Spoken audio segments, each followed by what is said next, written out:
Welcome back to Himelstein One-on-One. And as promised, I have somebody who I've wanted to have on the show for so long, and I'm so happy she's been able to be here. And this is the first of many shows, I hope. And who do I have? Christina Maria Aguilera and her mother. I welcome both of you to Himelstein One-on-One. Thank you. Christina, it is so wonderful to have you on the show. I have been a fan of yours. I've watched you all over town. I've watched you perform on different shows.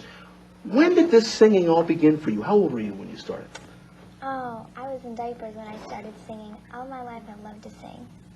Is that right? Mm-hmm. When did you begin to sing around the house, and you knew that this was a gift that you really did so well? I started singing when I was a little baby.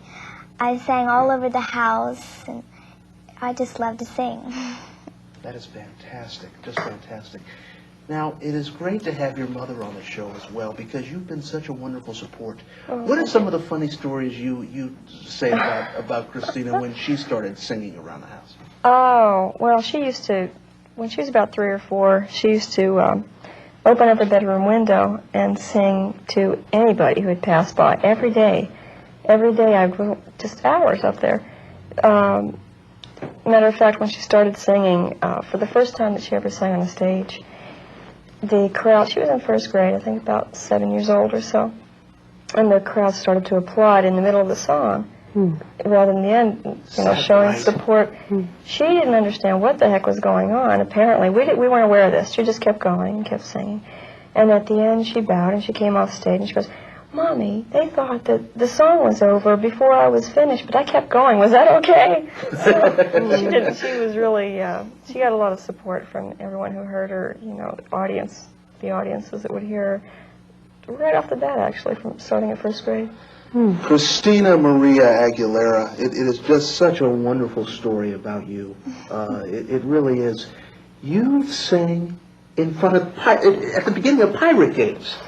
Talk about that story for a minute. You sang it at a pirate opener? Right. Now, I've always wanted to know this. Does the thing reverberate your voice? Do you have the... Is it very difficult to sing in that stadium? You mean the echo? Yes. Oh, it's incredible. I had to use earplugs. You say one thing in the microphone and then wait a couple seconds, and then all of the what you just said in the mic comes back at you at all kind of different directions, and it confuses you. That is unbelievable. Now, you've also sang... By the way, did you get to meet any of the baseball players when you did that?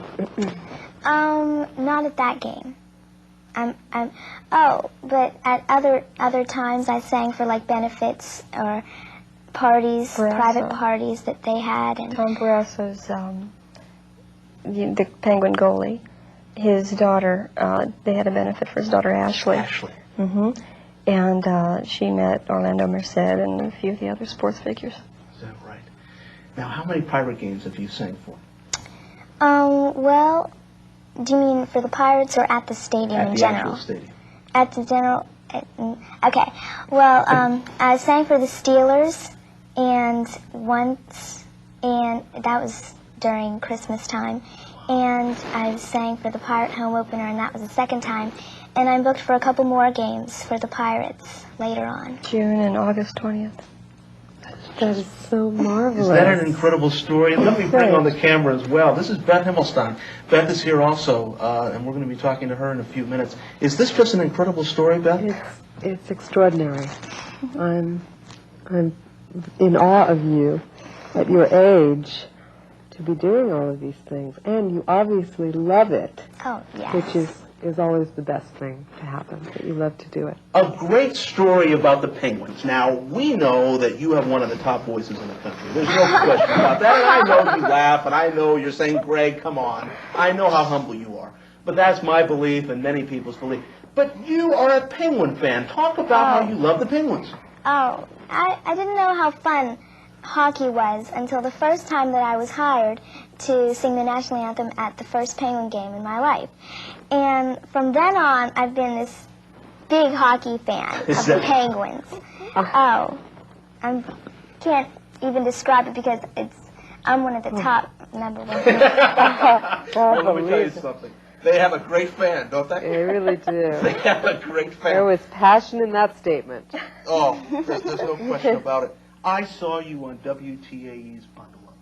And may I say how wonderful you are at Oh, that thank program? you. What song did you sing again for that? I sang I'll Be Home for Christmas. I'll be home for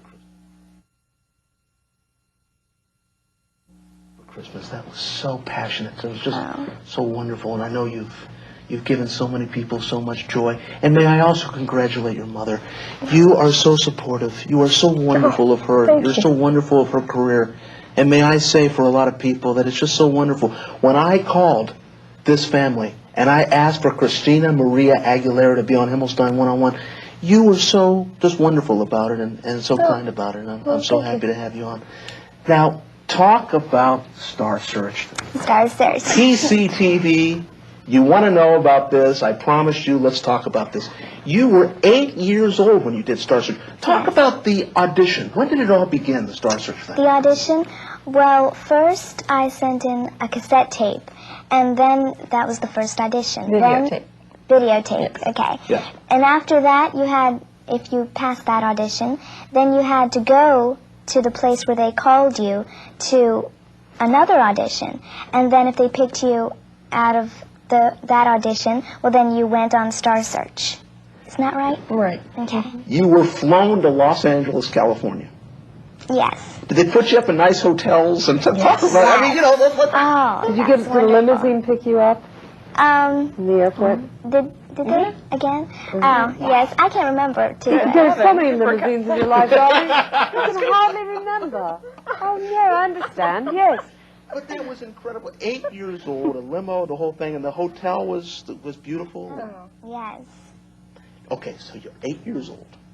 You get to the stage. Now, was there practice time to study for this? Once. They You're ran through it kidding. one time, and if that, I was thinking, my goodness, if she didn't get it this one time, tough, you know, Yes. no problem. Now, were you jittery during that rehearsal, or no? Not really. I'm never that nervous when I'm like on stage. It's like very comfortable for me.